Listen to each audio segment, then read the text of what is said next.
ఈ ఉదయకాల సమయంలో ఏలియాను గురించి మనము ధ్యానం చేయబోతున్నాము. దేవుని చేతిలో బహుబలంగా వాడబడినటువంటి దైవజనులు, ఒక గొప్ప ప్రవక్త ఏలియాను గురించి మనము ధ్యానం చేస్తున్నాము. యాకోబు గ్రంథము 5వ అధ్యాయము 17వ వచనం చదువుదాము. ఏలియా మన వంటి స్వభావము గల మనుషుడే, వర్షింపకుండునట్లు అతడు ఆసక్తితో ప్రార్థన చేయగా 3.5 సంవత్సరముల వరకు భూమి మీద వర్షింపలేదు. అతడు మరలా ప్రార్థన చేయగా ఆకాశము వర్షమిచ్చెను, భూమి తన ఫలములిచ్చెను. చాలండి. ఇక్కడ ఏలియాను గురించి రాయబడి ఉన్న మాట ఏంటి అంటే, ఏలియా మన వంటి స్వభావం కలిగిన మనుషుడు. ఏలియాలో మనతో పాటు పోల్చుకోవడానికి చాలా విషయాలు మనకి కూడా కనెక్ట్ అయ్యి చాలా ఉంటాయి. ఏలియా కూడా మన వంటి స్వభావం కలిగినటువంటి మనుషుడు. చూడండి, ఎవరైనా మనలో ఉన్నప్పుడు మనము వారిని చూసి అనుకుంటా ఉంటాము, ఓ ఈ వ్యక్తి అచ్చం నాలాగే ఉన్నాడు కదా, ఈ వ్యక్తి అచ్చం నాలాగే మాట్లాడుతున్నాడు, నాకు ఇష్టమైన కలరే ఈ వ్యక్తికి కూడా ఇష్టము, నేను ఈ పరిస్థితుల్లో ఎలా అయితే స్పందిస్తానో ఆ వ్యక్తి కూడా అలాగే స్పందిస్తున్నాడు, నా రైటింగ్ లాగే ఆ వ్యక్తి రైటింగ్ కూడా ఉందని చెప్పి మన పోలికలు ఎవరిలో అయితే ఉంటాయో ఆ పోలికల్ని మనతో పాటు పోల్చుకుంటా మనము ఉంటాము. కాబట్టి ఈ రోజు ఏలియా జీవితంలో నుంచి, ఏలియా నుంచి మనం కూడా పోల్చుకోవాల్సినటువంటి పోలికలు మనకు కూడా ఉన్నాయి. ఏలియా మన వంటి స్వభావం కలిగిన ఒక మనుషుడు అని వాక్యంలో రాయబడి ఉంది. ఏలియా ప్రార్థించినప్పుడు 3.5 సంవత్సరాలు వర్షం కురలేదు. మళ్ళా వర్షం కురాలని ప్రార్థించినప్పుడు వర్షము కురిసింది. దేవుడు ఏలియాకు ప్రతి ప్రార్థనని కూడా వింటూ వచ్చాడు. ప్రతి ప్రార్థనకి కూడా దేవుడు సమాధానాలు ఇస్తూ వచ్చాడు. ఒక రోజున ఏలియా మొదటి రాజుల గ్రంథము 18వ అధ్యాయంలో మనం చూస్తే చదవద్దు కానీ, అక్కడ ఏలియా బయలు ప్రవక్తలతో సవాలు విసురుతున్నట్లుగా మనకి కనపడుతుంది.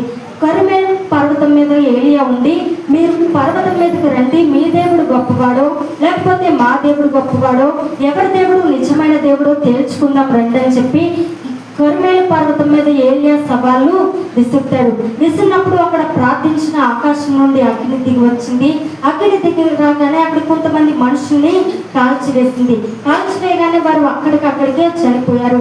ఏలియా ప్రార్థన ఆకాశం నుండి అగ్ని తిప్పగలిగినటువంటి ప్రార్థన. ఏలియా ప్రార్థన చాలా శక్తివంతమైనటువంటి ప్రార్థన జీవితము కలిగిన వ్యక్తి ఏలియా.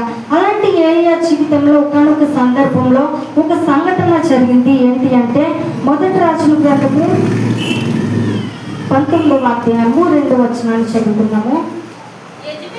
యెజబెలు ఒక దూత చేత ఏలియాకు ఈ వర్తమానము పంపించెను, రేపు ఈ వేళకు నేను నీ ప్రాణమును వారిలో ఒకరి ప్రాణము వలె చెయ్యని ఎడల దేవుడు నాకు గొప్ప అపాయము కలుగు చేయును గాక. ఇప్పుడు ఏలియాకి ఒక వర్తమానము పంపబడింది. ఎవరు ఈ వర్తమానాన్ని పంపించారు అంటే, ఇశ్రాయేలు పరిపాలించేటటువంటి ఆహాబు రాజు అయినటువంటి రాజు యొక్క భార్య అయినటువంటి మరి యెజబెలు అయినటువంటి ఒక దుష్ట రాణి ఒక సమాచారం పంపించింది. ఏంటి అంటే, కర్మెలు పర్వతం మీద మరి నువ్వు పోరిన పోట్లాడి మరి ఆకాశం నుంచి అగ్ని దింపించి మరి కొంతమంది బయలు ప్రవర్తనను చంపవు కదా, వారిలో ఒకరి ప్రాణం వలె నీ ప్రాణం కూడా అవుతుంది, నేను నీ ప్రాణాన్ని తీస్తాను అని చెప్పి ఒక దుష్టరాణి, దేవుని యందు భయభక్తులు లేనటువంటి ఒక రాణి ఇప్పుడు ఏలియాకి వర్తమానము పంపించిన తర్వాత, ఇప్పుడు ఈ వర్తమానము విన్న తర్వాత ఏలియా చేసిన పని ఏంటి అంటే, 3వ వచనాన్ని చదువుదాము. కాబట్టి అతడు ఈ సమాచారము తెలుసుకుని లేచి తన ప్రాణము కాపాడుకున్నట్టుకై పోయి యూదా సంబంధమైన బెర్షెబాకు చేరి అచ్చట ఉండుమని తన దాసులతో చెప్పించాలండి.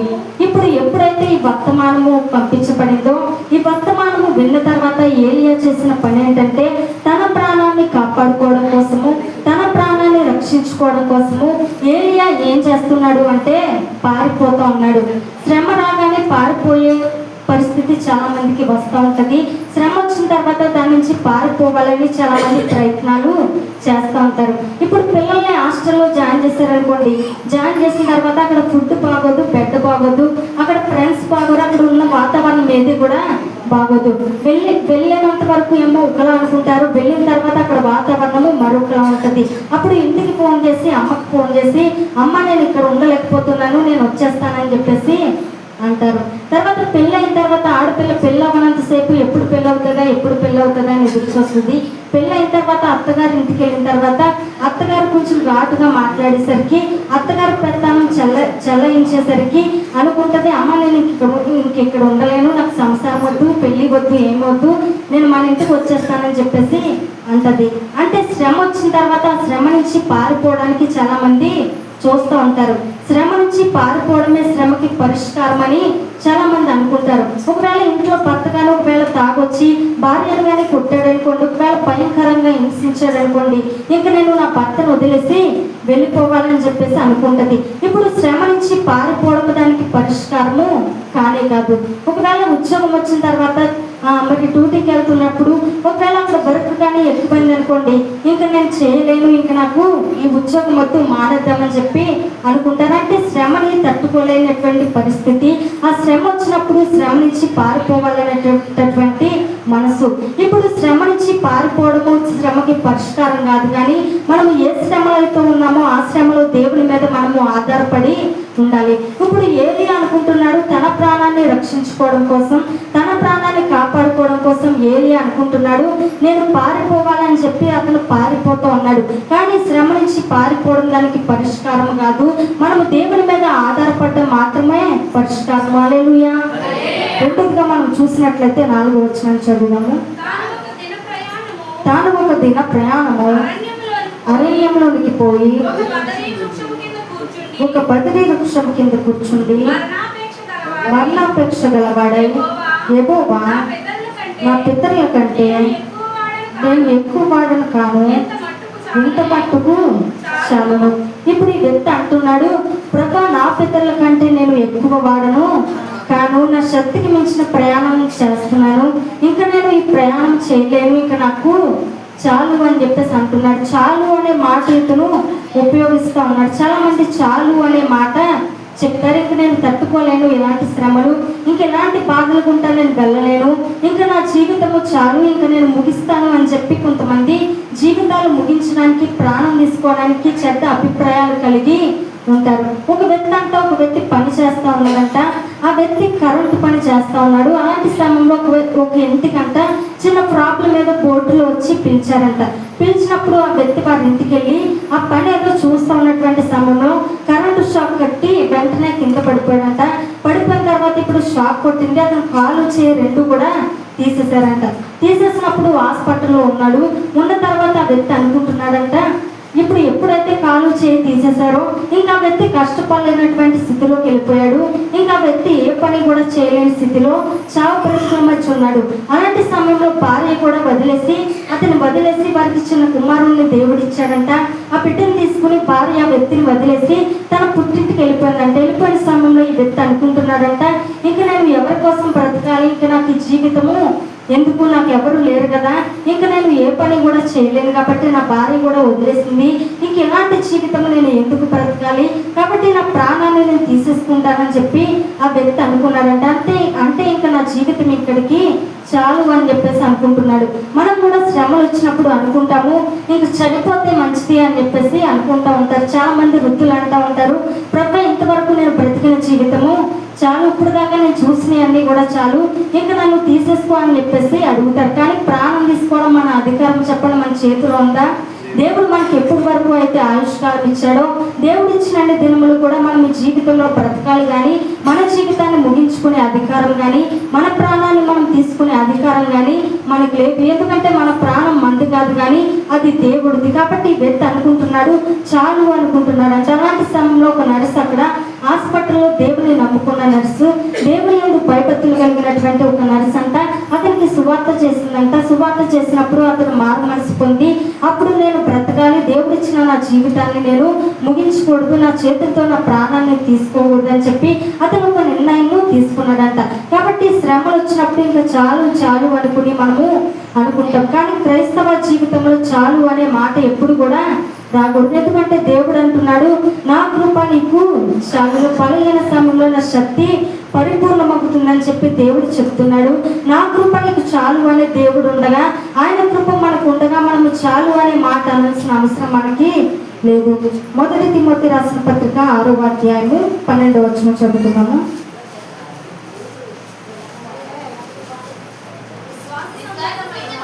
విశ్వాస సంబంధమైన మంచి పోరాడము నిత్య జీవమును చేపట్టును, దాని పొందుటకు నీవు పిలువబడి అనేక సాక్షులు ఎదుట మంచి ఒప్పుకుంటుంది. ఇప్పుడు విశ్వాస సంబంధమైన మంచి పోరాడము. ఇప్పుడు విశ్వాస సంబంధమైన మంచి పోరాటం పోరాడాలి అంటే ఆ ముందు వచనంలోనే ఒక మాట రాయబడింది. ఏంటి అంటే ఓర్పు సహనంతో మనము పోరాడాలి. ఇప్పుడు ఓర్పు ఎవరిస్తారు, సహనము ఎవరు ఇస్తారంటే దేవుడే మనకి ఓర్పు ఇస్తాడు, దేవుడే మనకి సహనం ఇస్తాడు. కాబట్టి మనము ఆ ఓర్పుతో మనము విశ్వాస సహితమైన పోరాడే వారిగా మనం ఉండాలి. 2 తిమోతి రాసిన పత్రికలో కూడా ఒక చక్కని మాట రాయబడి ఉంది. 2వ అధ్యాయము 3వ వచనాన్ని చదువుదాము. క్రీస్తు యేసు యొక్క సైనికుడు వలె మంచి సైనికుడు వలె నాతో కూడా శ్రమను అనుభవించుము. సైనికుడు ఎవడను యుద్ధమునకు పోవునప్పుడు తన్ను దండలో చేర్చుకునే వాడిని సంతోష పెట్టవలనని ఈ జీవన వ్యాపారములలో చిక్కుకున్నాడు. ఇప్పుడు మంచి సైనికుని వలె మనము పోరాడాలి ఉంటుంది. ఇప్పుడు యుద్ధం చేసేటప్పుడు సైనికుడు ఎవరైనా సరే యుద్ధంలో ఉన్నప్పుడు ఇప్పుడు ప్రజల్ని రక్షించకుండా, యుద్ధానికి ధైర్యంగా నిలబడకుండా ఎవరైనా భయపడి తిరిగి వాళ్ళ వెనక్కి పారిపోతారో చెప్పండి? పారిపోయేవాడు మంచి సైనికుడు అని ఎవరైనా అంటారా? ఎవరైతే యుద్ధంలో మరి పోరాడి గెలుస్తాడో, తన ప్రజలను ఎవరైతే కాపాడతాడో వాడే మంచి సైనికుడు. ఇప్పుడు దేవుడు అంటున్నాడు, మనము కూడా విశ్వాసంలో మంచి సైనికుల వలె మనము కూడా పోరాడాలి అని చెప్పి దేవుడు చెప్తా ఉన్నాడు. కాబట్టి మరొక వచనాన్ని మనం చదువుకున్నాము. 4వ వచనాన్ని చదువుదాము. 4వ వచనం.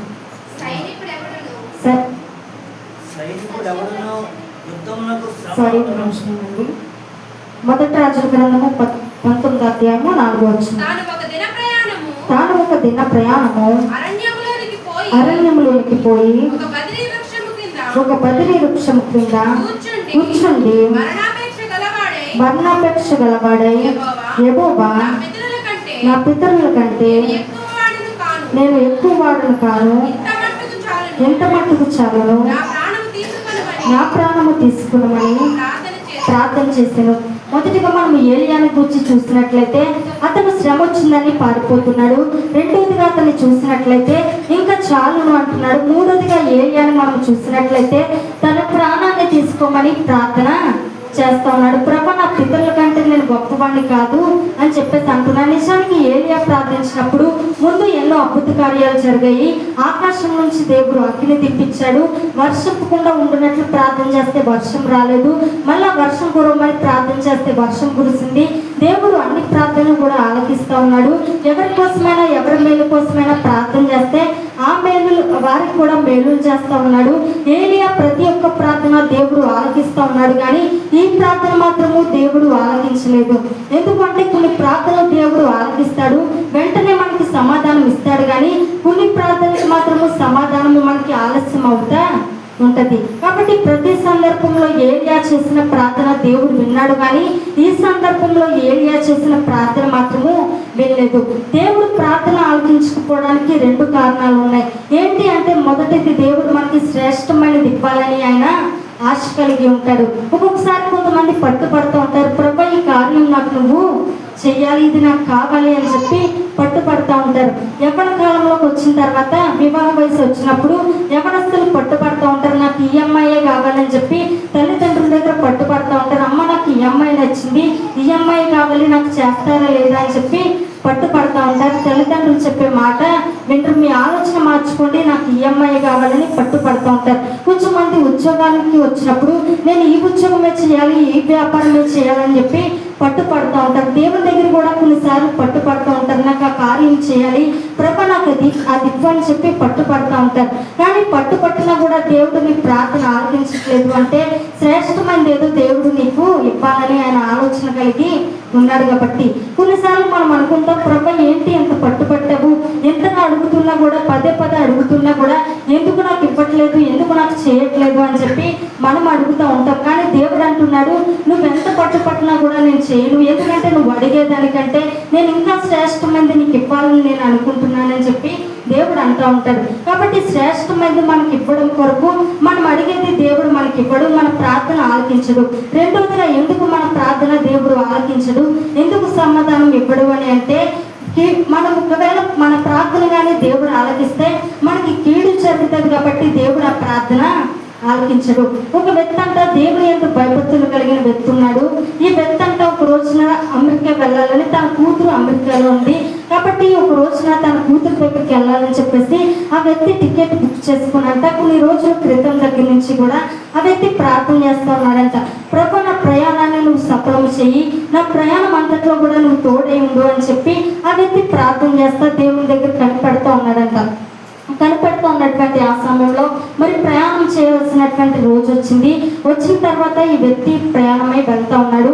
వెళ్తా ఉన్న సమయంలో అంట కార్ పనిచేయట్లేదంట, కార్ స్టార్ట్ అవ్వట్లేదంట. స్టార్ట్ అవ్వకపోతే ఏంటి ప్రాబ్లం ఏముంది, ఏం రిపేర్ ఉందని చూసుకుని అంతా కూడా సెట్ చేసుకుని మళ్ళీ వెళ్ళేసరికి మరి రోడ్డు మీద ట్రాఫిక్ జామ్ అవుతూ ఉందంట. మొత్తానికి ఎయిర్పోర్ట్కి వెళ్ళడానికి ఆలస్యం అయిపోయింది.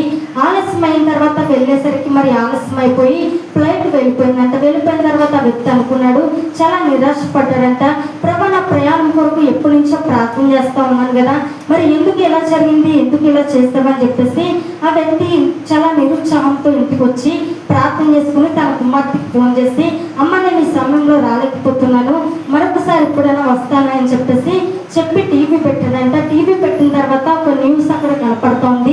ఏంటంటే అమెరికా వెళ్ళేటటువంటి ఫ్లైట్ కూలిపోయిందని చెప్పేసి వినిపించిందంట. అప్పుడు ఆ వ్యక్తి చాలా సంతోషపడ్డాడు. ఒకవేళ నా ప్రయాణము సఫలం చేయని ప్రార్థన కనుక ఒకవేళ దేవుడు ఆలకించున్నాడు అనుకోండి, ఆ వ్యక్తి ప్రాణము కోల్పోయి ఉండేవాడు, ఆ వ్యక్తికి కీడు జరిగేది. కాబట్టి ఒక్కొక్కసారి మనకి కీడు వస్తుందని తెలిసినప్పుడు, మన ప్రార్థన కరెక్ట్ కాదని తెలిసినప్పుడు ఒకవేళ మనము చేసినా కూడా ఆ ప్రార్థన దేవుడు ఆలకించడు. అలాగే శ్రేష్టమైనది మనకి ఇవ్వడానికి దేవుడు కోరుకుంటాడు. మత్తయి సువార్త 7వ అధ్యాయము 10వ వచనాన్ని మనం చదువుకున్నాము.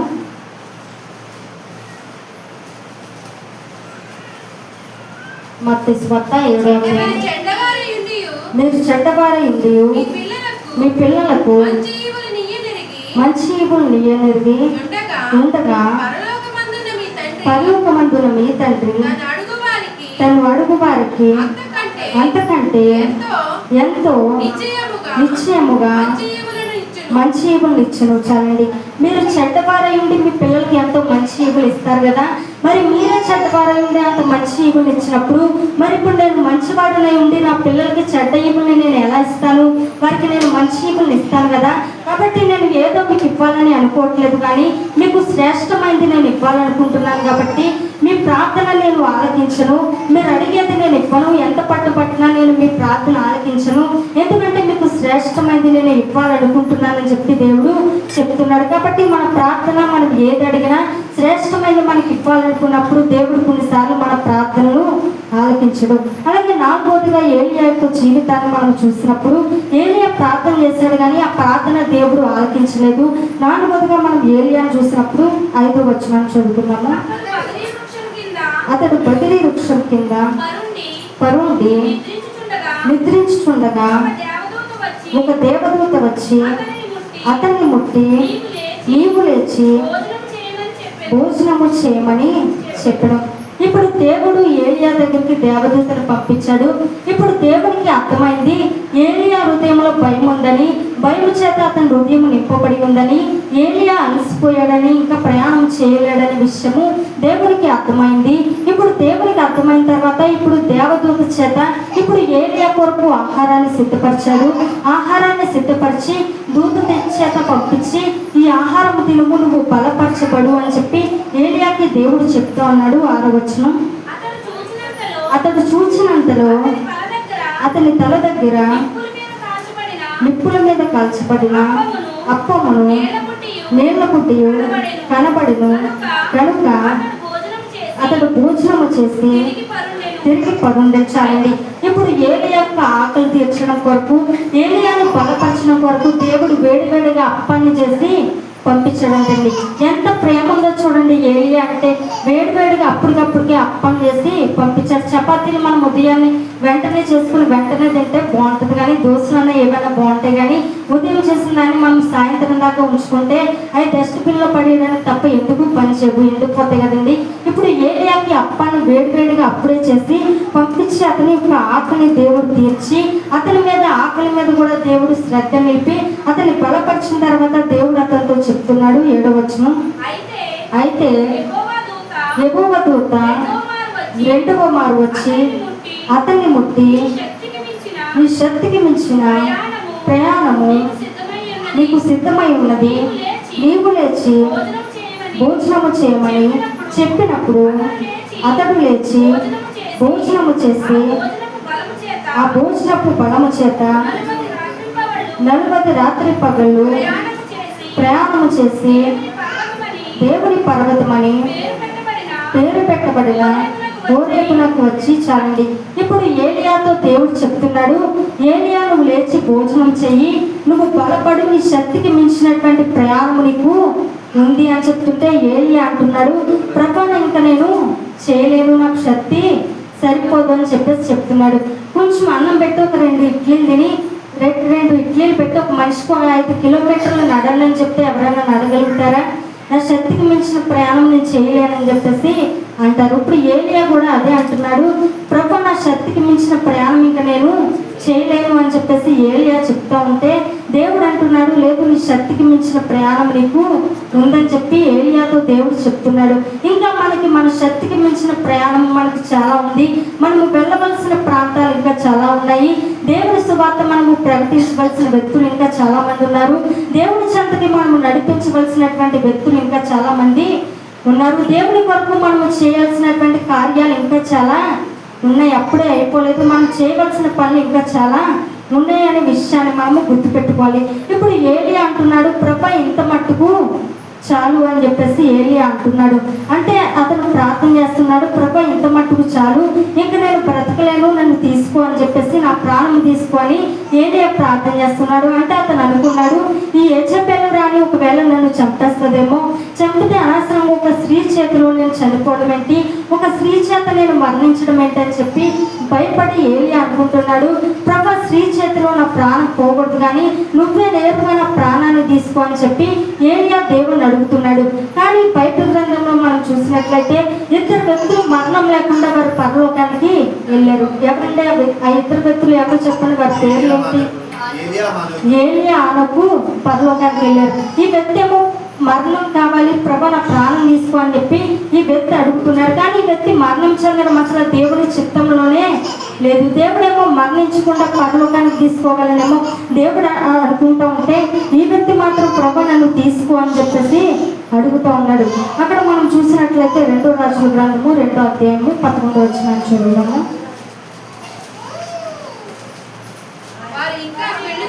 వారు ఇంకా వెళ్ళుచు మాట్లాడుచుండగా ఇదిగో అగ్నిరథమును అగ్నిగుర్రములను కనబడి వీరిద్దరిని వేరు చేసెను. అప్పుడు ఏలియా సుడిగాలి చేత ఆకాశమునకు ఆరోహణమాయను. చాలండి. ఇప్పుడు ఏలియాను మనం చూసినట్లయితే ఒక ప్రత్యేకమైన రీతిలో ఏలియాని పరలోకంలోకి దేవుడు తీసుకున్నాడు. మరణం చెందకుండా, అతను మృతి చెందకుండానే అగ్నిరథముల్ని దేవుడు సిద్ధపరిచి ఒక ప్రత్యేకంగా ఏలియాని పరలోకంలోకి తీసుకున్నట్లుగా మనం వాక్యంలో గమనించగలుగుతూ ఉన్నాము. 1 రాజుల గ్రంథము 19వ అధ్యాయము 10వ వచనం. అతడు ఇశ్రాయేలు వారు ఈ నిబంధనను త్రోసివేసి నీ బలిపీఠములను పడగొట్టి నీ ప్రవక్తలను ఖడ్గం చేత హతము చేసిరి. సైన్యములకు అధిపతియగు దేవుడునగు యెహోవా కొరకు మహారోషము గలవాడనై నేను ఒకడు మాత్రమే మిగిలి ఉండగా. చూడండి, ఇప్పుడు ఏలియా అంటున్నాడు నేను ఒక్కడే మిగిలిపోయి ఉన్నానని చెప్పి అనుకుంటున్నాడు. చాలా మంది అనుకుంటా ఉంటారు ఇన్ని శ్రమల్లో నాకే వచ్చుంటాయి, ఇలాంటి శ్రమ ఎవరికి వచ్చుండదు, ఇలాంటి కష్టాలకి ఎవరికి వచ్చుండవు, బహుశా ఇవన్నీ నాకే వచ్చాయేమో, నేను ఒక్కడే అయి ఉంటుంది ఇన్ని శ్రమలు భరించేవాడిని అని చెప్పేసి అనుకుంటారు. తర్వాత మళ్ళీ అనుకుంటా ఉంటారు ఇంత భక్తిగా జీవించేది నేనేమో, ఇంత ప్రార్థన చేసేది నేనేమో, ఇంత యథార్థంగా జీవించేది నేను ఒక్కడేమో, ఇంకా ఎవరు లేరేమో అని చెప్పేసి చాలా మంది అనుకుంటారు. కానీ బైబిల్ గ్రంథంలో మనం చూసినప్పుడు ఎంతో మంది ప్రవక్తలు దేవుని కొరకు ఎన్నో శ్రమలు పడ్డారు, ఎన్నో కష్టాలు ఎదుర్కొంటూనే వారు దేవుని కొరకు నడిచినట్లుగా, దేవుళ్ళలో వారు జీవించినట్లుగా మనము చూస్తూ ఉన్నాం. కానీ మనం ఎప్పుడు ఎవరిని చూస్తూ ఉంటామంటే ఇప్పుడు దేవుడి కొరకు శ్రమలు అనుభవించిన వారి అందరి పేర్లు కూడా దేవుడు పరిశుద్ధ గ్రంథంలో దేవుడు రాయించి ఉంచాడు. అయితే మనం అనుకుంటాము నేను ఒక్కనే ఉన్నానేమో, నాకు ఇంకెవరు భక్తిపరులు ఉంటుంటారేమో అని చెప్పి ఎంతసేపు కూడా భక్తిహీనుల వైపు మనము చూస్తాం. వారు చాలా బాగున్నారు కదా, దేవుడిని నమ్మకపోయినా వారు చాలా బాగున్నారు, ప్రార్థన చేయకపోయినా వారు చాలా బాగున్నారు కదా అని చెప్పి ఎంతసేపు భక్తిహీనుల వైపు మనము చూస్తా ఉంటాం. కానీ దేవుడు చెప్తున్నాడు విశ్వాసములకు కర్తయు దాన్ని కొనసాగించేవాడునైనా యేసు వైపు చూస్తూ మనము ముందుకు సాగేవారిగా ఉండాలని దేవుడి వాక్యము సెలవిస్తుంది. 14 వచనం చదువుకున్నాము. అందుకతడు ఇశ్రాయేలు వారు నీ నిబంధనను త్రోసివేసి నీ బలిపీఠములను పడగొట్టి నీ ప్రవక్తలను ఖడ్గము చేత హతము చేసిరి. సైన్యములకు అధిపతియగు దేవుడునగు యెహోవా కొరకు మహారోషం గలవాడని నేను ఒక్కడను మాత్రమే మిగిలి ఉండగా వారు నా ప్రాణము తీసివేయుటకు చూచుచున్నారని చెప్పడం. ఇప్పుడు ఈ వ్యక్తి అనుకుంటున్నాడు ప్రభా నాకు తోడుగా ఎవరైనా ఉంటే నేను ధైర్యంగా ముందుకెళ్ళిపోగలను, కానీ ఇప్పుడు నేను ఒక్కడనే ఉన్నాను, నేను ఒక్కడనే ముందుకెళ్ళడము ఎలా అనుకుంటున్నాడు, నేనే శ్రమలు పడుతున్నానేమో, నేను ఒక్కడనే ఇబ్బంది పడుతున్నానేమో అని చెప్పి ఆ వ్యక్తి అనుకుంటూ ఉండగా దేవుడు అంటున్నాడు నువ్వు మాత్రమే కాదు ఇంకా చాలా మంది నా కొరకు ఉన్నారని చెప్పి దేవుడు 18వ వచనంలో ఆ మాట చెప్తున్నాడు. అయినను ఇశ్రాయేలు వారిలో బయలునకు మోకాళ్ళునకయు నోటితో వారిని ముద్దు పెట్టుకొనకయు నుండు 7,000 మంది నాకు ఇంకనూ మిగిలి ఉందురు. దేవుడు అంటున్నాడు ఏలియా నువ్వు ఒక్కడవే కాదు, నువ్వు అనుకుంటున్నావు నేను ఒక్కడనేమో నువ్వు అనుకుంటున్నావు, కానీ నువ్వు ఒక్కడవే కాదు నా కొరకు ఇంకా 7,000 మంది ఉన్నారని చెప్పి దేవుడు ఏలియాతో చెప్తున్నాడు. అంతేకాదు బైబిల్లో మరి దేవుడి కొరకు విశ్వాసంతో సాగిన వారు ఎంతో మంది ఉన్నారు. ఎబ్రీ పత్రిక 11వ అధ్యాయం మొత్తాన్ని మనం చూస్తే అక్కడ విశ్వాసుల జాబితా మనకు కనపడుతూ ఉంటుంది.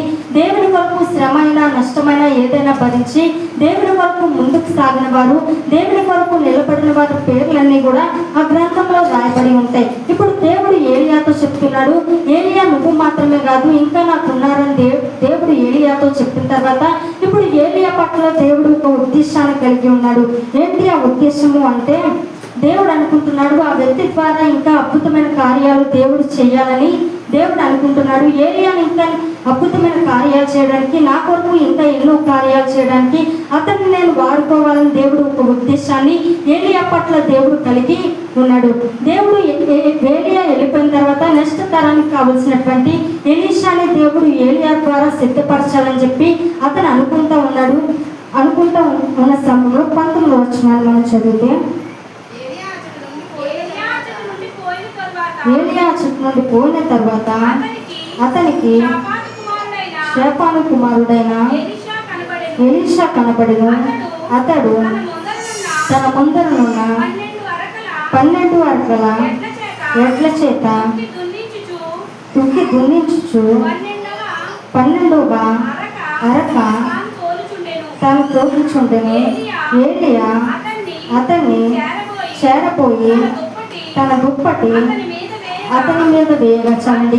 ఇప్పుడు ఇప్పుడు ఎలీషా ఏలియాని అడుగుతా ఉన్నాడు, నీకేం కావాలి అన్నప్పుడు నీ దుప్పటి నాకు కావాలని చెప్పి ఎలీషా ఏలియాని అడుగుతా ఉన్నాడు.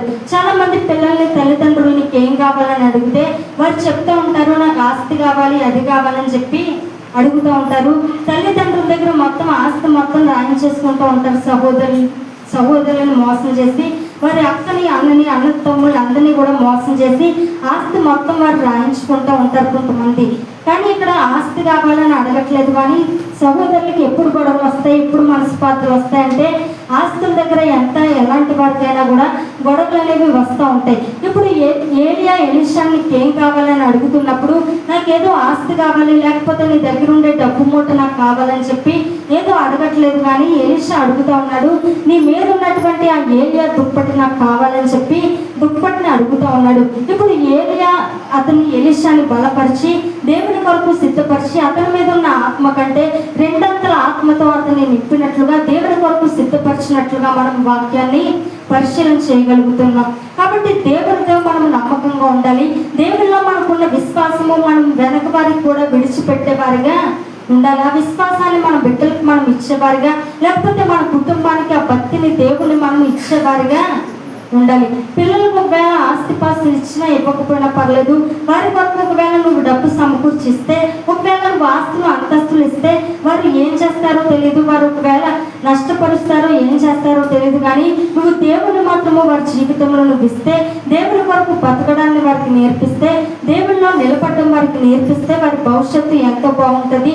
ఒకవేళ నువ్వు మరణించినా కూడా నీ పిల్లలు దేవుని పట్టుకుని వారు జీవితాంతము బ్రతకగలరు. కాబట్టి మన విశ్వాసాన్ని మనం వెనకాల ఉన్న వారికి వదిలిపెట్టే వారిగా ఉండాలి. ఏలియా జీవించినంత కాలము గొప్ప ప్రార్థనా జీవితం కలిగిన వ్యక్తిగా ఉన్నాడు. దేవుని ఎంతగానో గణపరిచిన వ్యక్తిగా ఉన్నాడు.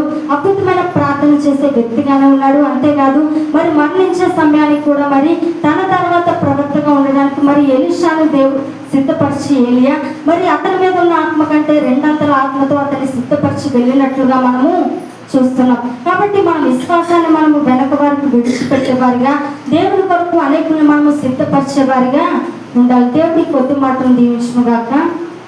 రేపు రాత్రికి ప్రార్థన లేదు, ఈ రోజు రాత్రికి